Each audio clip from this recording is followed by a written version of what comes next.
In today's video, I'm going to take you on a recent trip I did across Portugal in a converted caravan with 3 incredible women.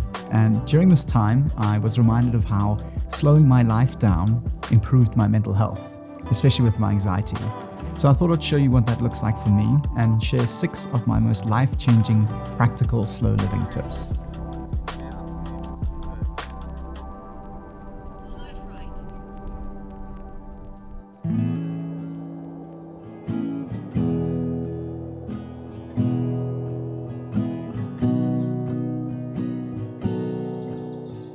I'll be the first to admit that I'm guilty of contributing to the trend of slow living, which is often associated with ASMR and these calm, yogi-voiced influencers, or those who have successfully escaped the city life and are now fully immersed in nature. And you just need to have a quick glance at my channel to see that this is a dream of mine. Although in reality, I live in the city, I spend way too much time editing behind a screen and occasionally take a holiday, like this one. And despite what you may think, you don't need to move to the countryside in order to live a slow life. Living slowly has more to do with your mindset and priorities than with outside factors like location or income. Sweet smoke or paprika.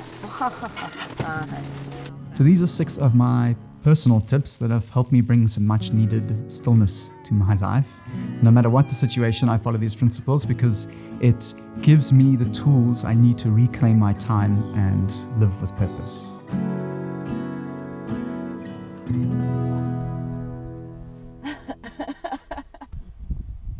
What's happening? Talk to me. I've got a splinter. I'm trying to find a needle. Kyle, you're distracting me. Where is it? It's in the black and white toiletry bag. So the girls gave it a thrashing last night. I'm feeling fantastic. Good. And then let's look at the devastation outside here. So the first principle for me was to find my why. And if you're watching any of my videos, you'll know that my approach for making lifestyle changes is to tie them to your core values. Whether it's small habits or big career shifts, I find it way easier to do once I've connected these shifts to things I care deeply about.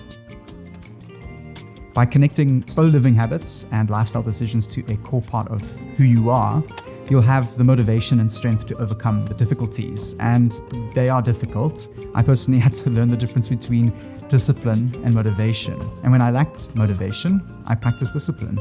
And when I feel motivated, then there's no need for discipline.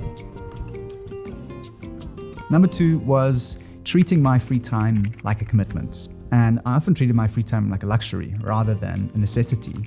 Fortunately, that meant for me that there was nothing stopping me from packing my days with work and tasks and appointments. So I eventually started setting boundaries around how I spent my time. And this often meant me scheduling in dedicated time for myself.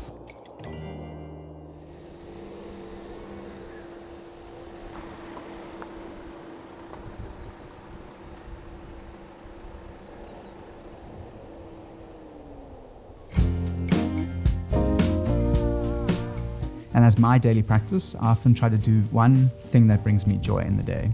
And that moment, and that easy, joyful moment, is a great place to start your slow living practice. So, just arrived at a camp spot for the night, and it's next to a giant field of tomatoes. All pretty fresh, so we're gonna make a nice pasta. Number 3 was creating a strong morning ritual. And my morning ritual is the single greatest tool I have to slowing my life down and creating mental well-being. Over the years, I've slowly created a ritual that helps me ground myself for the day. And the one thing I could recommend as a great starting morning ritual would be to move your body. I have plenty of yoga-based videos on my channel, as I'm sure you can see, and it's a great place to get the ball rolling. Moving your body is, in my opinion, the easiest way to introduce mindfulness into your life. The shift will happen naturally over time. You just need to kind of stay consistent with the movement. My morning ritual involves writing or journaling, reading, meditating, yoga, and walking my dog, and of course, making coffee.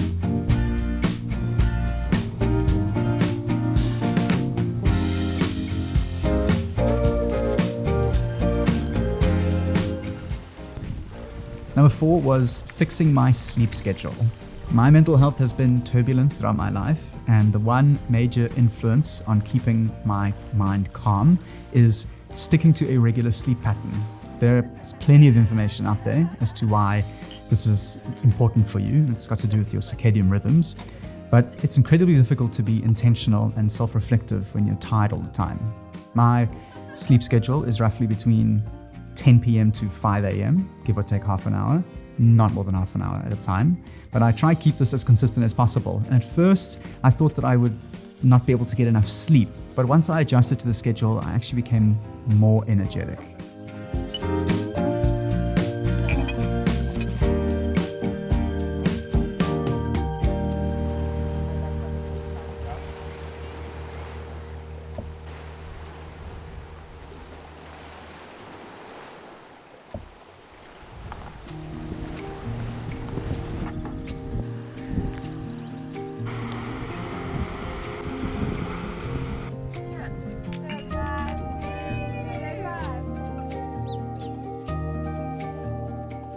Number 5 was connect with nature regularly. And this is something that I think most people can relate to, and it may seem obvious, but regular time spent in nature allows you to connect with a sustainable pace for life. Like that slow living.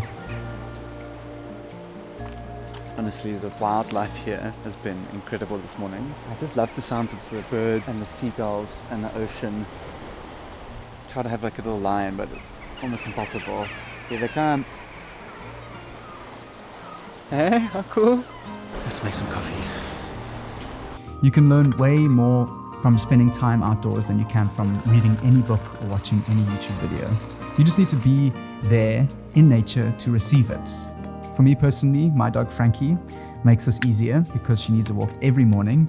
So it's a nice time for us both to connect in nature. And sometimes I even go barefoot, which really is quite grounding. And lastly, cultivating self-compassion.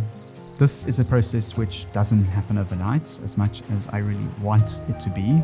And being forgiving and patient with myself, especially in the beginning, ensured that I stayed on this path, no matter how many times I failed. I'm challenged on multiple fronts, especially with my anxiety and self-confidence and depression, and I fail daily in pursuit of this slower life. But if I look back at who I was 5 years ago, I can see that my practice is now making a difference. And over time, it does become less of a task that you have to do every day and more of a way of life, a slower life.